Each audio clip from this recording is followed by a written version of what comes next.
Ndugu mpenzi mfuatiliaji wa Kilimo 360, kwa ambao wamekuwa wakitufuatilia kwa kipindi sasa, tunaona mabanda yetu hapa. Kuna room 1 2 3 4 5. Kuna room 5 hapa, tumeweka madume haya 4.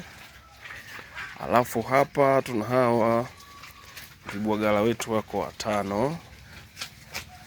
Ndipo 5.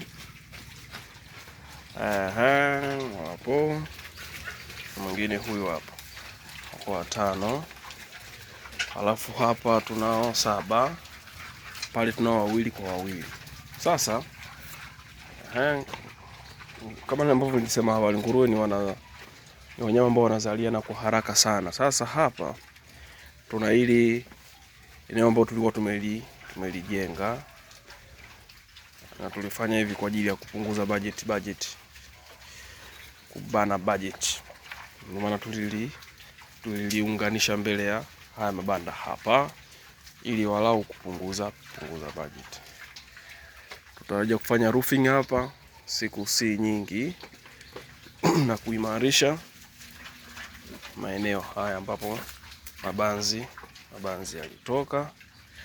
Tutaweka mifumo mzuri kidogo, na hapa nafikiria kufanya partition hapa kwenye hii nguzo kuja hapa, ili hapa lao tupate room 2. Alafu wale madume pale tutawahamisha kuja kwenda pale. Madume tutahamisha kuja hapa. Alafu hawa vibwagala tuwalete hapa. Naona muda mrefu sana watatakiwa kuja kukaa hapa. Kwa hiyo tunaanza kufanya hayo maandalizi mapema. Tufanye roofing, alafu tuweke hapa pengo ya mabanzi ambayo yametoka, na nguzo kama hii hapa ambayo kidogo sasa hivi sio imara sana. Kwa hiyo tutabadilisha hiyo, tutafanya roofing ya namna kulingana na bajeti tunavyoruhusu. Halafu tuwahamishe au hapa, tutaona ambacho tunaweza tukafanya. Lakini haya madume 4 hapa yataenda hapa, au kunako tuna madume 2 pale mwishoni yatakuja kuungana na wenzao. Alafu tutabakiwa na ni majike na ni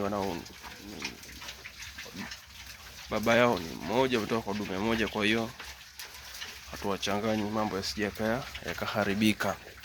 Wakipandana hao, kwa kweli uzao haujikuwa uweze kupata watoto bora.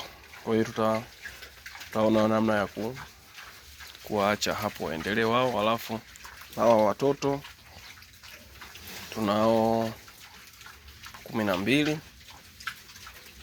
Kwa hiyo tutawaweka hapo wapate, baada ya kumaliza kunyonya walau wapate nafasi ambayo wanaweza wakaenda vizuri.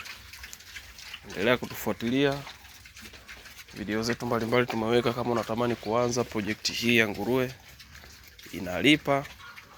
Kwa hiyo ni kujua ABC za namna gani bora ya kufanya kwa gharama ya chini, kulingana na mfuko wako, na uweze kupata faida. Subscribe channel yetu, endelea kutufuatilia. Karibuni sana.